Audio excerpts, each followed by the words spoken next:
CM Punk shares his latest social media teaser and or trolling regarding whether or not he's going to be at WWE Survivor Series and or if he's the man wearing the devil mask in All Elite Wrestling. Details on that, plus we got the ratings for Saturday's edition of AEW Collision on TNT, which was not live, it was taped on Friday. Rey Mysterio reveals he has successfully undergone knee surgery. We'll let you know how long he's expected to be out of action for. The Young Bucks addressed the criticism to the build of their tag team match against Chris Jericho and Kenny Omega at Full Gear. AEW's chief legal officer, Mega Parekh, reportedly has taken a step back from All Elite Wrestling. Details on that, plus Randy Orton. Has been plenty of speculation surrounding his WWE future. We'll give you an update on that. And Kurt Angle reveals that there is going to be a movie about his life being filmed next year in 2024.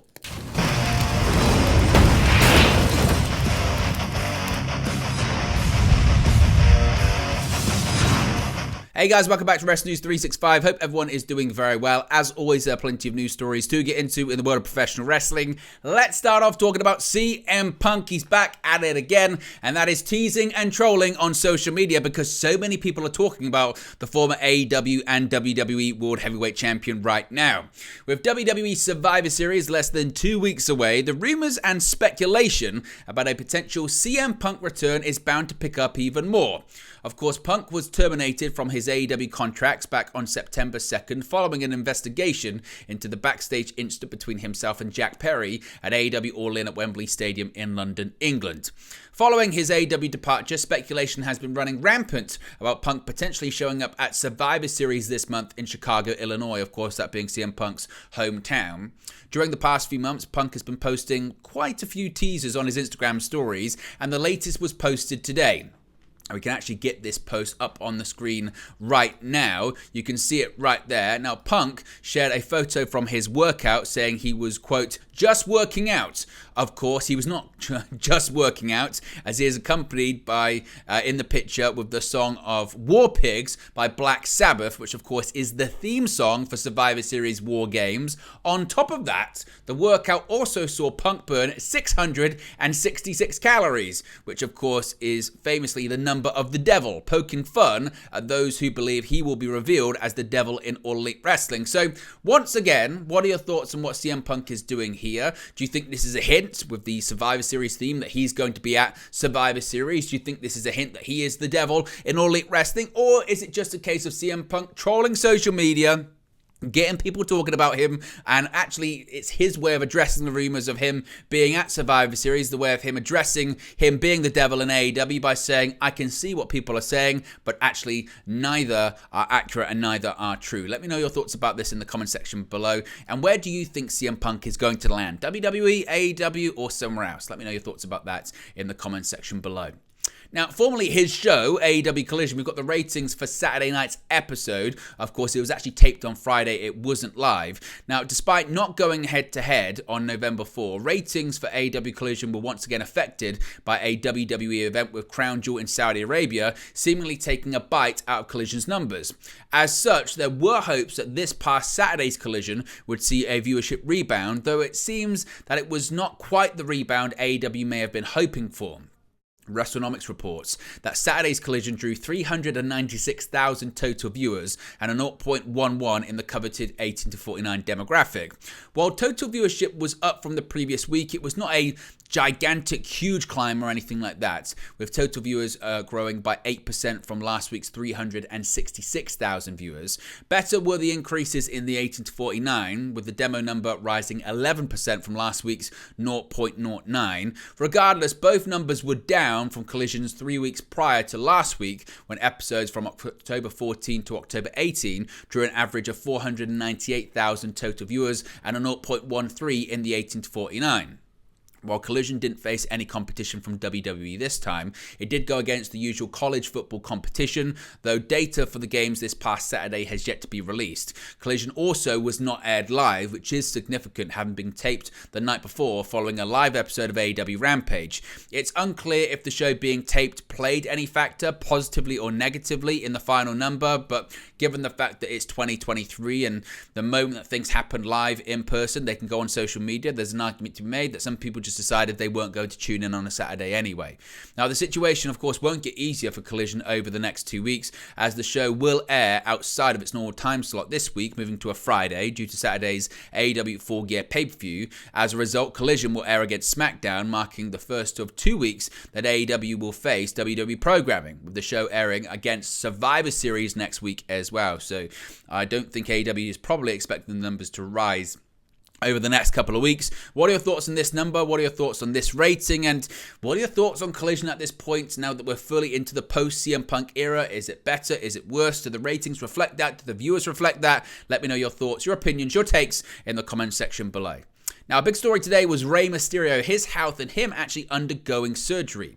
This past Friday night on SmackDown, Rey Mysterio was attacked by his LWO stablemate Santos Escobar. The two were put at odds by Carlito, another member of the LWO, who accused Escobar of not doing enough to help Mysterio even the odds in his US Championship defense against Logan Paul at Crown Jewel.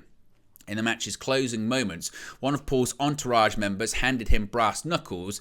Escobar was able to run off the lackey, but the knuckles were left on the ring apron and were used to defeat Mysterio for the title. Escobar's turn on Mysterio was vicious and included the former Legado del Fantasma leader hurl the master of the 619 into one of the ring posts. The attack looked brutal, and there seems to be a good reason. Mysterio will be taking time away from in-ring action while he recovers from successful knee surgery. Quote, knee surgery was successful, Mysterio writes on Instagram. Now payback on Escobar WWE is on the horizon.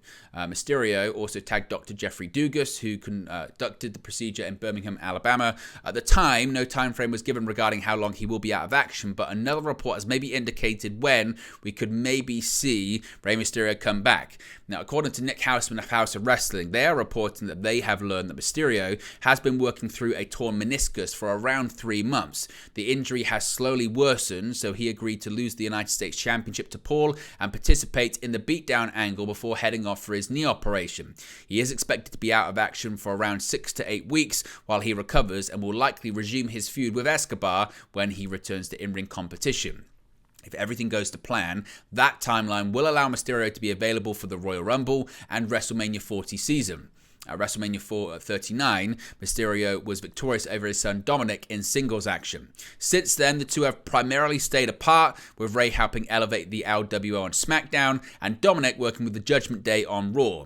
Rey appeared on WWE NXT earlier this year, seconding Dragon Lee when he unsuccessfully took on Dominic for the NXT North American Championship. So we wish Rey the best in his recovery from knee surgery. Obviously, Mysterio said he plans to retire when he's 50. He's currently 49, or will be 49 this year. So do you expect Mysterio to go for one more year? Do you expect him to finish up at WrestleMania? Who do you think he'll face at WrestleMania? Will it be Escobar, or will it be his son once again? Let me know your thoughts and predictions. Now, this is a really interesting story regarding the Young Bucks, because there's been quite a lot of criticism regarding the direction of the former AEW World Tag Team Champions recently. All Elite Wrestling presents its latest pay-per-view event, Full Gear, this Saturday night. The annual event began in 2019 and is traditionally held around Thanksgiving. Due to AEW Collision usually airing on Saturday nights, it will air earlier this week on Friday nights and go head-to-head with SmackDown. This year's Full Gear will feature AEW World Champion MJF defending against Bullet Club Gold leader Jay White, with other big matches like the Young Bucks versus the Golden Jets, that being the new tag team of Chris Jericho and Kenny Omega, Adam Page versus Swerve Strickland, and Timeless Tony Storm versus Hikaru Shida rounding out the card. Yesterday, Nick Jackson took to Instagram to hype the Young Bucks match against Omega and Jericho, saying, quote, "A friendly competition with Kenny, he began, no breakups, just good wrestling, but Jericho, ... Now, Jackson's comment caught the attention of an Instagram user who decided to express their criticism of the build to the match. Quote, Nick, they wrote, a friendly contest doesn't normally drive someone to spend $50 on a pay-per-view. Quote, not being on the show was the other option, Jackson replied. Now, the match between the two teams may be friendly, but the stakes are high. This past Wednesday night on Dynamite, the teams agreed that if the Young Bucks failed to defeat the Golden Jets, they will yield the guaranteed AEW World Tag Team Championship opportunity they earned at WrestleDream to Omega and Jericho. However, if Omega and Jericho fail to pick up the win, they will be forced to disband as a tag team. Now, regardless of which team wins and has a guaranteed AEW World Tag Team Championship opportunity, it is up in the air who will be the tag team champions by the end of the pay-per-view. Current AEW World Tag Team Champions Ricky Starks and Big Bill will defend their newly won titles in a fatal four-way against former champions FTR, LFI, and the Kings of the Black Throne, that being Malachi Black and Brody King of the House of Black at Full Gear as well. What are your thoughts on Nick Jackson's reaction regarding that? And do you really believe that if this match wouldn't have happened, the Young Bucks wouldn't have been on the card? Which, again, is quite significant because at one point it was rumoured and reported that we were going to be seeing the Young Bucks face off against FTR for the World Tag Team titles on this very pay-per-view. Now, of course, that's not happening. Now, a key name in AEW has reportedly taken a step back in recent months when it comes to All Elite Wrestling.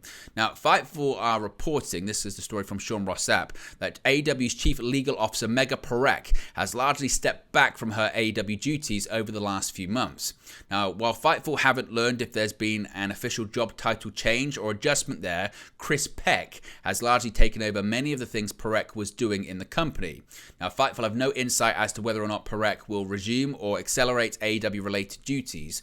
The word within AEW as of October was that they believed that Mega was being shifted to focus on things related to a stadium deal with the Jacksonville Jaguars and less on AEW. It was stressed that Mega actually wasn't at AEW All In at London's Wembley Stadium and that she was not a part of the disciplinary committee that led to CM Punk's AEW departure, as many had speculated. Now, Fightful say they reached out to AEW and Mega Parek for comment, but haven't heard back regarding any comments or things of that nature. So what are your thoughts on that as well? Let me know your thoughts on that. A big key name taking a step back within the world of AEW. Now, spoilers ahead for Survivor Series War Games. So I'm going to give you 5 seconds. 5, 4, 3, 2, 1. You have been warned. Randy Orton, of course, not even really that much of a kept secret at this point, is expected to return at Survivor Series in Chicago for War Games. Randy Orton is set to make his huge return to WWE after over a year out of action, actually closer to 18 months, as part of War Games at Survivor Series. Randy Orton's return to WWE has been the subject of intense speculation for months now, as the Viper has been out of action since May 2022 and has undergone back surgery during his time away from the ring. Speaking on Wrestling Observer Radio, Dave Meltzer confirmed earlier reports that Randy Orton will be the fifth man going up against the Judgment Day. Quote, "It's 5-on-5, it's going to be Drew McIntyre, and it's going to be Randy Orton." It's actually been reported elsewhere, but I actually got that confirmed a couple of days ago. Randy Orton's going to be in War Games. That's been the schedule for Orton's return all along. With Drew McIntyre sealing a deal with Rhea Ripley on Raw and looking like he'll join the Judgment Day side, that leaves Randy Orton set to team with Cody Rhodes, Jey Uso, Sami Zayn and World Heavyweight Champion Seth Rollins. That puts Orton on the same side as the man whose WWE career he once ended while part of the Authority in Rhodes, the man he once turned his back on while part of the Authority in Seth Rollins, and the man who beat Orton in his last WWE match to date in Jey Uso. Sami Zayn might have his work cut out as the peacekeeper for his team. What are your thoughts on the Viper coming back at Survivor Series in War Games? Finally, Kurt Angle has done an interview, and in said interview, he's actually revealed that there's a film on his life that's set to be filmed next year. WWE Hall of Famer Kurt Angle has lived a very eventful life, including famously winning a gold medal with a broken freaking neck. The Hall of Famer retired from the ring back in 2019, and in his time away from the ring, he has claimed to have been working on a movie about his life. Speaking on the True Geordie podcast, Angle said that he is working on a movie about his life story, which he says will start filming next year. He said, quote, "What I do now is I dabble in movies. I got a movie coming up in January. I just did a movie last March. I do some of that. I got a movie we're doing about my life story, which we're going to start filming probably next year. It should be a pretty cool thing. I'll be able to help out with it, be an advisor, which is kind of cool. So I'm looking forward to that." Of course, it's kind of wrestling biopic season, isn't it, when it comes to films, because the Iron Claw about the Von Erich family is set to be released next month. Would you be interested in a Kurt Angle biopic? Let me know your thoughts on that and if you'd see that, and who do you think should play Kurt Angle in said film. But there you go, guys. This is the latest pro wrestling news for you. Be sure to smash a like on the like button. Be sure to subscribe, bottom right-hand corner. As always, let me know your thoughts in the comment section below, and I'll speak to you again very, very soon. Hey guys, thank you for watching, listening, streaming, or however you come across this video today. Be sure to click on the video on the right there to watch our next video, or click the bottom there to subscribe, or the bottom right hand corner. Thank you very much, and I'll speak to you again very soon.